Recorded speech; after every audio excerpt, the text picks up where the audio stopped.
All right, everyone, we need to have a very serious conversation. You're looking at your screen tonight, you see silver back around $85, a gorgeous V-shaped recovery after that brutal dump, and your first instinct is relief. Okay, that's it. The panic's over. Silver passed the stress test. We're back. I get it. When you've watched your portfolio get smashed for weeks, any green candle feels like oxygen. You want to believe the nightmare is finished. But I need you to do something with me right now. For the next few minutes, stop staring at New York and London. Close the COMEX chart, forget the ETF ticker, and look with me across the Pacific. Because while Western stackers were celebrating that $85 paper bounce today, something happened in Asia that could change your ability to buy physical silver for years. This is not me trying to be dramatic. What I'm about to explain is one of the most serious physical supply chain fractures I've ever seen in the precious metals market. And almost nobody in Western financial media understands what it means, because they have no idea how global bullion logistics actually work. Tonight is not about the paper chart. Tonight is about the pipeline. And that pipeline from Asian refineries to Western dealers just snapped. Here's what actually happened today, Wednesday, March 4th, 2026. While you were watching the $85 number and the green candles, South Korea's main stock index crashed about 18% in a single session. That's not volatility. That's full-scale systemic failure territory on the level of historic crash days in the US. The Indian Rupee plunged to fresh all-time lows versus the dollar, think mid-90s per dollar, forcing the Reserve Bank of India to burn foreign exchange reserves to slow the collapse. Now here's the part CNBC will never explain to you. When Asian economies crack like that, when their currencies start collapsing in real time, billions of people in that part of the world do not log in to Coinbase to buy crypto, call their broker to buy US treasuries, dollar cost average into some tech ETF. They do what their grandparents and great-grandparents did. They do what has been done for thousands of years across that region. When the local fiat is dying, they run to the nearest gold and silver dealer. They turn every collapsing rupee, every won, every rupiah, every baht they can spare into physical metal in their hand. That's not a trade. That's not a thesis. That is survival programming. And today, that survival instinct switched on across multiple countries at once. Right now, as I'm speaking, there are lines outside bullion shops in Mumbai, Seoul, Jakarta, Bangkok. People aren't refreshing charts. They're standing in queues, cash in hand, desperate to get anything that isn't their own currency. Now connect that reality to the supply chain. Those lines outside retail shops don't just magically get filled from the back room. They pull metal from wholesale vaults and regional refineries, the same refineries that supply metal to Western dealers. Under normal, calm conditions, an Asian refinery might do something like this in a week. Produce, say, 10,000 ounces of refined silver bars, ship 30-40% to local dealers in Asia, export 60-70% to Europe and North America, where premiums are usually higher and margins are better. That 60-70% is what eventually becomes generic rounds on your favorite US dealer website, 10-ounce bars in your local coin shop, tubes of rounds and kilo bars in Western wholesale vaults. But in a currency panic, that entire allocation flips. Right now, local dealers in places like Singapore, India, South Korea are on the phone with their refineries saying things like, "We will pay you spot plus 15% for every ounce you can deliver today. Our shelves are empty. We've got customers lined up around the block." Meanwhile, the US dealer is calling the same refinery saying, "We'll do spot plus 6 to 8% shipment in 2 or 3 weeks." Who gets the metal? The higher premium, immediate cash buyer wins. Every time. The refinery isn't going to turn down spot plus 15 today to wait on a slightly lower offer from across the ocean. So they sell domestically. And that exact scenario is now playing out across multiple countries and multiple facilities. The result is simple. The silver that was scheduled to leave Asia on cargo ships next week, the silver that was supposed to top up inventories at APMEX, JM Bullion, SD Bullion, your local wholesaler, is being absorbed before it ever hits the port. It's not delayed. It's not on the way. It's gone, melted, minted, and sold into local hands that are not giving it back anytime soon. A lot of Western stackers still think in terms of national silos. American miners, American refineries, American dealers, me. That's not how this market works. In reality, the global precious metals supply chain is a massively interconnected web. Metal doesn't care about flags. It goes where the best bid is. A bar poured in South Korea might end up in a vault in Zurich. A kilo bar refined in Singapore might become 1 oz rounds sold in Texas. Scrap metal recycled in Dubai might feed a mint in Europe. The entire system is a network of mines, smelters, refineries, wholesale vaults, shipping hubs, regional dealers, all linked by price and availability. When everything is calm, the flow is roughly predictable.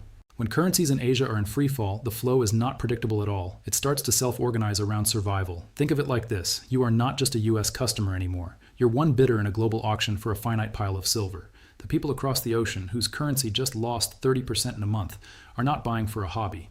They're buying because they are watching their life savings evaporate, and precious metal is the last firewall. If you were the refinery, who would you prioritize? A US reseller that might push back on a higher premium, or a local dealer saying, "Empty every pallet you have, my customers will pay whatever it takes." That's how a supply chain gets cut off at the source. Not by a government decree, not by sanctions, but by raw, panicked local demand. Now let's talk about the western side of that pipeline, the major online dealers and your local coin shops. Big US bullion dealers are middlemen. They don't own mines, usually don't run refineries, depend on constant import flows from global suppliers. Their business model is simple. Hold a certain level of inventory in US warehouses. As it sells down, place orders with refineries in Switzerland, Singapore, Australia, Mexico, Canada, etc. Receive shipments, restock the shelves, and keep the machine spinning. That model only works when refineries are willing and able to export. But now, refineries are selling everything locally. They have no excess inventory to allocate to export slots. The future shipments on which US dealers were relying may never be filled. You can already see early warning signs if you look carefully. Products that were in stock ships next day last week now show delayed shipping, or pre-sale ships in 2 to 3 weeks. Generic rounds that were available in unlimited quantity are suddenly capped, max 5 per order. Specific bar sizes and popular sovereign coins jump to out of stock with no restock date. Those are not random fluctuations. Those are the first visible symptoms of a drying import pipeline. And remember, dealers themselves have no idea exactly how long this lasts. They only know that their normal reorder calls are starting to get very uncomfortable answers. Sorry, local demand absorbed it. We don't have the ounces you booked. When enough of those calls happen at once, the website flips from normal mode to full scarcity mode. If the metal from Asia is being eaten alive domestically, what happens next in the US and Europe? Once the import flow slows or stops, Western dealers only have 3 sources left: their existing warehouse inventory, domestic and regional refiners who are already maxed out, secondary market, stackers selling back to dealers. Step 1, they sell down warehouse stock. As that stock falls and new shipments don't arrive on schedule, they have only 2 levers: quantity limits, max X per customer, premiums, raise the price over spot until demand slows. We've seen this before, but not with a simultaneous Asian currency crisis feeding into it. Instead of premiums going from, say, spot plus $2 to spot plus $5 and then easing. You should be mentally prepared for numbers like spot plus $10 on generic rounds, spot plus 15 to 20 on popular coins, spot plus 5-8 on kilo bars, and 10 Oz bars. And if the panic spreads, your dealer might stop caring about small retail orders entirely. They'll prioritize existing bulk commitments, whale orders, long-standing institutional relationships. That leaves the secondary market, other stackers. But if you live in the West and you suddenly see headlines about Asian stock markets collapsing, currency implosions, dealer shelves going empty, are you going to sell your silver or hold tighter than ever? Most experienced stackers will lock their safes and walk away from the phone. So supply dries up, premiums spike, and the only ounces left at anything resembling normal pricing are the ones already in your possession.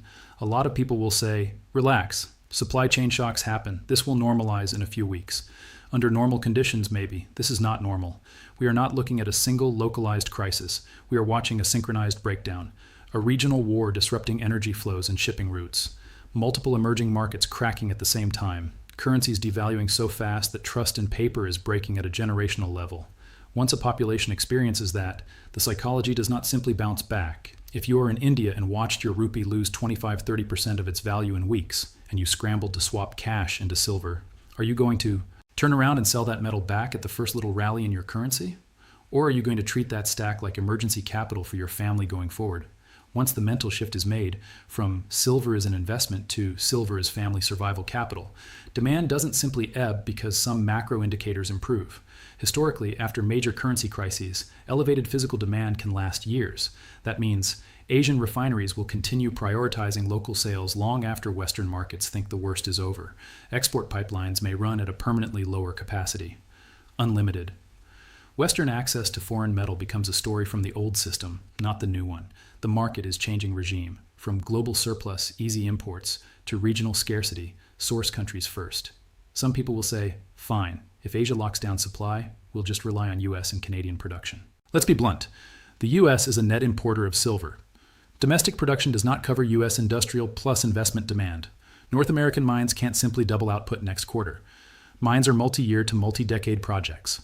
Refineries are already near capacity. Converting raw concentrate or doré into retail-ready bars and rounds requires specialized facilities. Those aren't built overnight. Even if mining companies green-lighted new capex tomorrow, you'd be looking at years of permitting, years of construction, years of ramp-up before new ounces hit the retail chain. Meanwhile, demand is here now. So no, domestic production won't plug this gap in the near term. The market will still be structurally short, and the only real equalizer left is price. You might hear someone say, COMEX still shows hundreds of millions of ounces. There is no real shortage. 2 key points. COMEX metal is not the same as retail inventory. Those bars are mostly 1,000 Oz industrial bars, tied up in institutional contracts, hedges, and industrial flows. You cannot just click Add to Cart on a COMEX bar and have it shipped to your house. Even if every registered ounce were suddenly repurposed into retail form, which is not how the system works, in the face of global panic demand, it would disappear fast. COMEX inventories tell you about systemic stress and leverage, not whether your local dealer will have 10 Oz bars next week. The only inventory that matters for you is the metal in dealer warehouses now. The metal refineries are willing to export. The metal stackers are willing to sell. All 3 are under pressure. I'm not here to scream buy now or die. I am here to help you see the asymmetry. If I'm wrong and the crisis eases faster than expected, what's the downside of having bought some physical silver? You hold a tangible asset with thousands of years of monetary history. You can sell it later or keep it as insurance. If I'm right, and the export pipeline remains choked, premiums go vertical, and inventories vanish. What's the downside of waiting? You're stuck with melting cash while the metal you want either isn't available or is priced so high you can't touch it. Each person has to decide their own risk-reward, but understand this, you are no longer alone in this market. You are competing with hundreds of millions of people whose currencies are imploding today, not in theory. They live closer to the source. They're willing to pay higher premiums. And for them, this is not a portfolio decision, it's a life decision. If this breakdown helped you see the bigger picture beyond just the $85 paper bounce, then hit like so more stackers actually understand where their metal comes from. Subscribe and turn on notifications. I'll keep tracking Asia premiums, shipping flows, and dealer inventory signs in real time. Drop a comment with one word that describes your current stance. Stacking if you're actively securing ounces. Waiting if you're still on the fence. Learning if you're just trying to understand this market before you act. The rules of this game have changed. Physical silver is no longer a casual click-to-buy commodity. It's becoming a contested resource in a stressed global system. Make sure you're not the last one to figure that out.